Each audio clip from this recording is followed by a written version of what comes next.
Hello, welcome to Lemon Studios, where we talk anything and everything entertainment. I'm, of course, Lemon himself, Zeke Lemon, and this is my review for SmackDown, May 17th, 2024. But before we get into that, let's get the house clean out of the way, shall we? To leave a like, comment below, let me know your favorite part of this episode of SmackDown, and of course, hit that subscribe button as it helps me grow into my YouTube career. I would greatly appreciate it. Now, let's get into the review, shall we? So, we are finishing up round 2 of the King and Queen of the Ring tournament. And then we have the contract signing of Logan Paul and Cody Rhodes. And then we had a random tag team match on this episode of SmackDown. Very quick. I do feel like this episode went by really, really fast, which is a really good thing. I am liking kind of the change of pace of, more matches, and that it's taking up most of the show as opposed to the promo segments. Because sometimes if the promo segment ain't hitting, the show does drag a little bit, regardless if it's a 3-hour show or a 2-hour show. I do feel like both Raw and SmackDown have been really just flying by with the quality of matches we're getting. I still don't know if I fully would just like for this to be the norm moving forward. I do like more of a bit of a balance between matches and storytelling of promo segments, because the promos are the ones that get me intrigued into the matches more. But this is one of the few exceptions, and I have really, really enjoyed the build to the King and Queen of the Ring tournament. Now that we are at the semis, I do feel like it is pretty telling on how it's going to go. But we'll get more into that as we talk about the show. We're going to start off with the contract signing of Cody Rhodes and Logan Paul, because, wow. So the contract signings, it has been, I said that last week too. I was like, look, I think during the contract signing, Logan Paul is going to go, no, we're not doing title for title. We're just going to do the WWE title, because that's what I agreed to, or whatever. And in a way, we kind of did that, but it does seem like Logan first said, yeah, no, I'll put both my titles on the line. I'll put my title on the line too against Cody.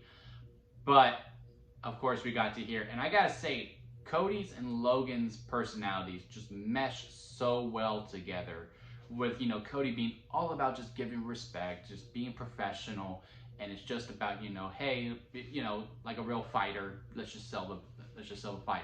While Logan is very much super disrespectful, doesn't care who you are, and those personalities just mesh so well together, and the crowd was electric for this segment too, which added a whole lot to it. We were in Jacksonville, so I did expect Cody to get a bigger pop than he usually gets, because, Jacksonville is, the home of AEW, and Cody is one of the creators of it, or he had nothing to do with it. It's depending on who you talk to, but from my understanding, he is one of the creators of it. And they were just so loud for this segment. I love the back and forth. I love how Cody was like, I'm going to be a double champ. I'm going to be a Grand Slam champion. It's going to be a great time.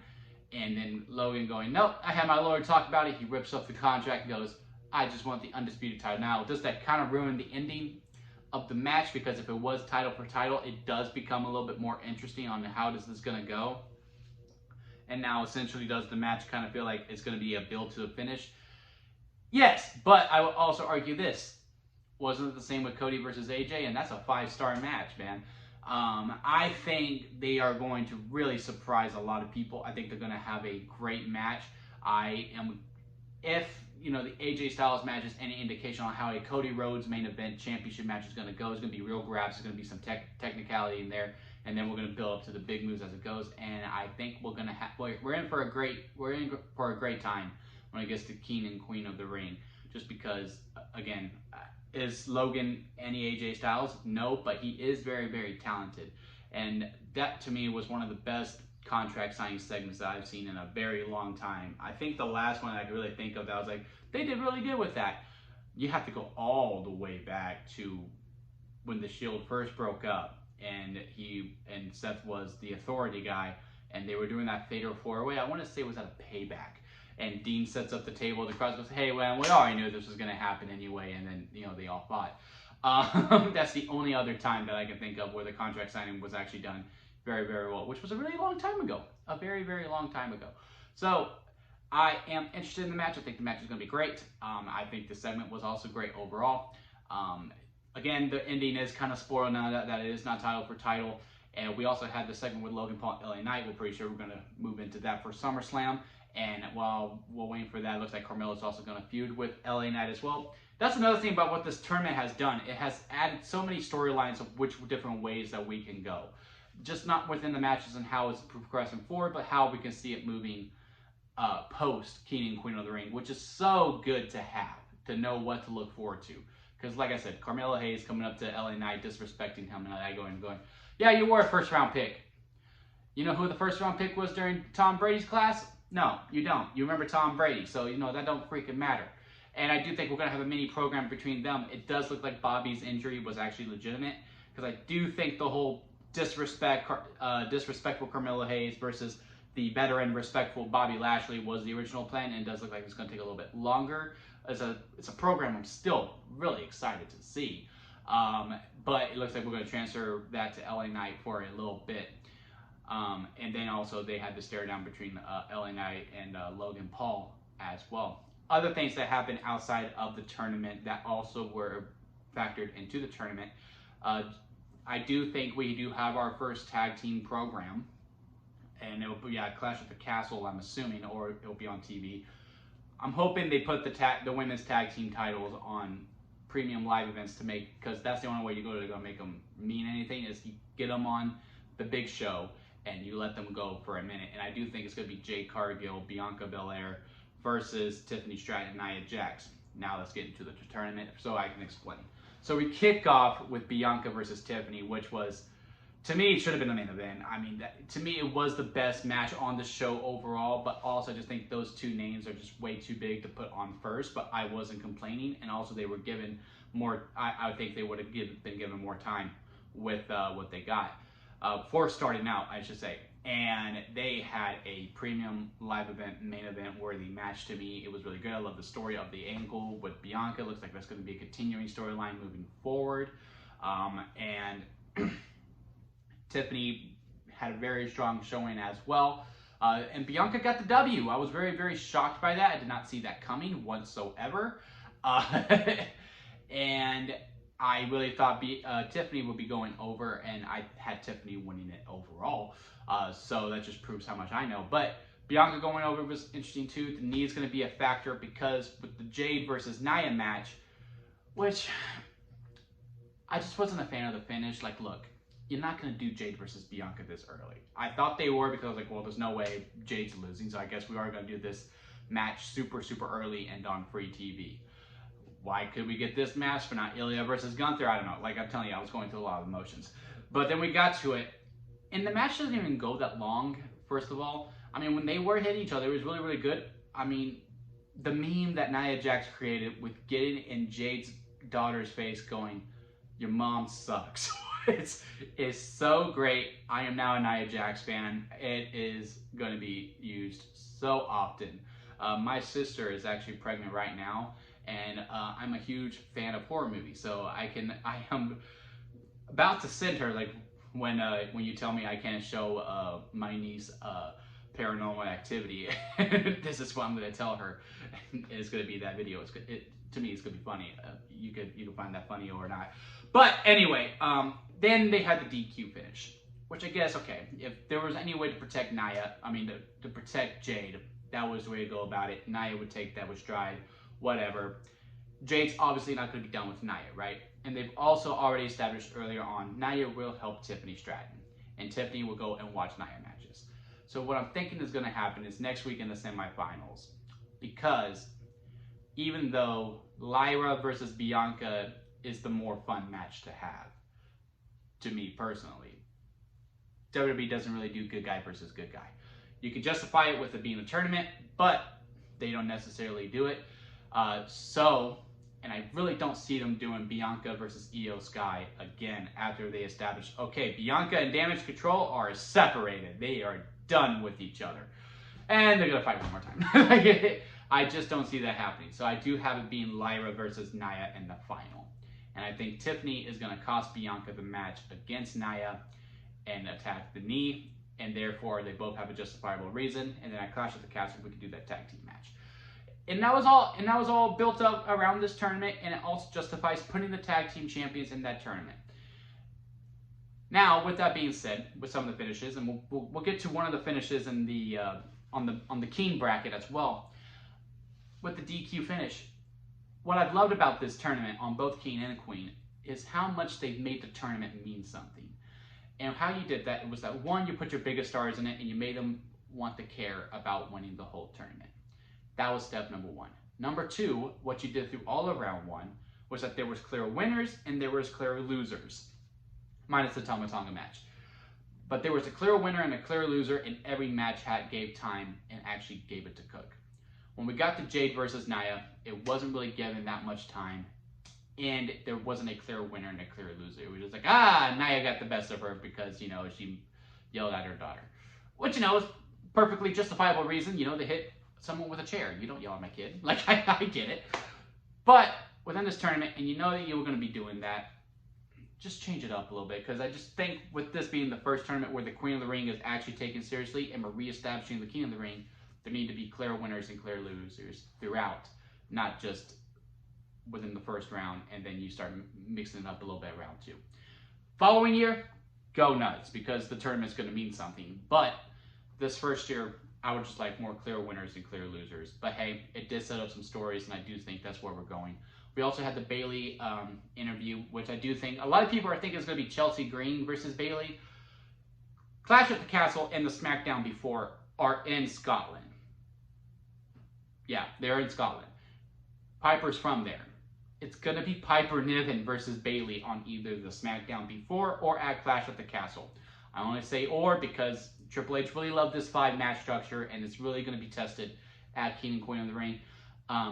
But they're going to give Piper that moment. She deserves that moment, to have that moment in her hometown. She won't win, but she'll be able to compete for a title, the main women's title, in her hometown, which is going to be a great moment for her. Chelsea Green will get her moment at some point when she wins Money in the Bank.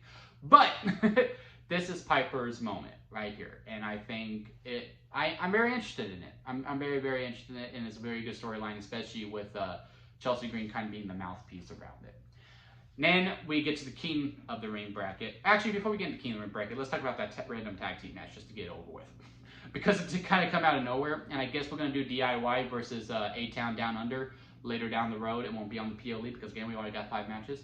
The only thing that really bugged me, this thing really bugs me about DIY. I hate the spot where they jump on a barricade or they jump on the ring and they pat themselves on the shoulders and give high fives. I hate it. I hate it. Especially with them being faces. If they were heels, by all means, because, you know, it's stupid. As faces, it's still stupid. Like, I just don't get it. I hate it. But yeah, DIY win the match. You kind of saw that coming because, again, good guy versus bad guys. There's also some history there with Austin Theory and Johnny Gargano with The Way. So there's some story element there too. They also talked about it on commentary. Really looking forward to it. The match is going to be great. All 4 competitors are very, very good. And again, Austin and Johnny already have that chemistry. So it will be a very fun match to do. I just wish there was more story given. But when they do get to the match and they're actually given time to cook, it's going to be a great time. And also, we finally addressed the QR codes. So I guess in Saudi, we're gonna get the wide 6, and I am super, super ready for it. If not next week on Friday or Saturday, definitely on that Monday afterwards, because they are addressing it on both Raw and SmackDown now. Now let's get to the King bracket. Tama Tonga versus LA Knight. That finish was very underwhelming. Obviously, Tama Tonga was going to win. Obviously, it was going to be 3-on-1. Again, I just wanted more clear winners and clear losers, and Tama Tonga just isn't really doing it for me right now with how he's presented. Now, look, I haven't seen any of his work on the indie scene, and, you know, that's my fault. I get that. I can look it up and see, like, oh, yeah, this guy's really good. But with how WWE's presenting him, they're making him, you know, be a menace and all that stuff. I mean, you know, he was doing all these weird noises before he came out, which I actually kind of liked. A lot of people don't, but, yeah, I liked it. But he gets his ass kicked every time when the bell rings. And it's at first, it'd be one thing, you know, he's on the attack at first, and then he's like, I'm cool, and then the good guy takes over. But no, at Backlash and essentially his debut, Owens and Orton were in control for most of it. Then in the first match, Angelo Dawkins actually kind of had him for a little bit until the Bloodline got involved. Same thing with here. It's just, you know, I get it. He's a heel and he's not supposed to look that strong, I guess. But when you're going, hey, this Tama Tonga is dangerous. He's really scary. Look at all the weird noises he's making. He is a loose cannon. And then the bell rings, and then he gets his ass kicked until his family comes in to help him, and then he wins. I don't know. It just the character work is just not really working for me when it comes to Tama Tonga. Still giving it time. I'm sure once Roman comes back and the storyline just escalates a lot more, it will get much better for not just him, but for everyone in the Bloodline family. Because I was very intrigued. I mean, when he debuted, I was like I said, once I think I'm done with the Bloodline, they pull me back in. Now I'm just kind of like, all right, ready to get past King and Queen in the ring because right now everything within the Bloodline is just necessarily filler to me. So wasn't a huge fan of that finish because again, wasn't a clear winner or loser, and it also just kind of came from out of nowhere. Like it was just like, I feel like the crowd was still building up and then just ended. Then we get to the main event of Randy Orton versus Carmelo Hayes. Fantastic main event. We had a great starter and we had a great finisher. I kind of like, I don't know if anyone else read it like this, so let me know if you did. Is that Randy Orton, to me, felt like he was looking into a mirror. And he was just trying to beat the respect into Carmelo Hayes because, when Orton first came in, he was the legend killer. He would go after all these legends and, show no respect. Carmelo Hayes shows no respect either.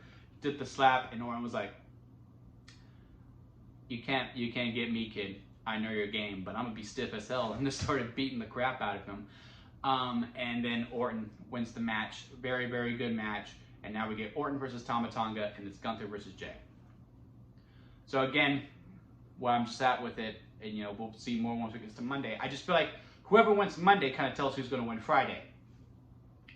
Because I'm interested in a Jey Uso versus Randy Orton match. I think that could be a very, very fun match. But out of the 4 possibilities, it's probably the third possibility, with the 4th being Gunther versus Tama, which is definitely not going to happen. But out of the 3 likely possibilities, it's third. Then there's Gunther versus Randy, which seems to me a lot more. That will really make the tournament to me, will make the finals mean something because both of them could win and then possibly go on to win a title. Then there's Jay versus Tama, which is pure storyline, battle of the bloodline. Jay could lose or Jay could win, and then he could realize, hey, I've done a wrong mistake, and ask for a trade to SmackDown to get him over there to be part of the bloodline start. Because to me, there is no way that Jay stays on Raw by the time Roman gets back. By SummerSlam, Jay will be on SmackDown. That's just how I'm seeing it. So I can see why they do that. I'm hoping for Gunther versus Orton though. But again, if Jay wins, I do feel like it's pretty telling that Tama's going to win. If Gunther wins, then I think it's pretty telling that Orton is going to win, which kind of just deflates the excitement for SmackDown. But also, SmackDown will be pre-taped by then, right? Because they're going to be in Saudi Arabia. 7 p.m. for them is noon my time, and then I'll be able to watch it later and see if I'm even interested in watching it. Then, on the Queen side again, because since WWE doesn't do good guy versus bad guy, Lyra versus Bianca is the match that I want. But if Lyra wins, I'm pretty sure Nia's going to win, then that will also set up the tag team title match moving forward. Or if Io wins, then we just do Io versus Bianca again, and I just don't know if I can really be into that again, especially after they said, all right, we're done. Bianca versus Damage Control is over. We have one more match to do. So yeah, I'm still very proud. I'm not proud, but I'm really, really happy with what they've done with the King and Queen of the Ring tournament. I am looking forward to this being a yearly thing, and again, we can shake it up a little bit in following years. Just hopefully there's more clear winners and losers moving forward, and especially once we get to the finals too. As for the show itself, I'll make another video about that on its own because it's already getting pretty long. But yeah, let me know your thoughts of SmackDown down in the comment section. Again, hit that subscribe button as it helps me grow into my YouTube career. I would greatly appreciate that if you have watched this far. I do appreciate you. And until next time, guys, I'll see you here at Lemon Studios.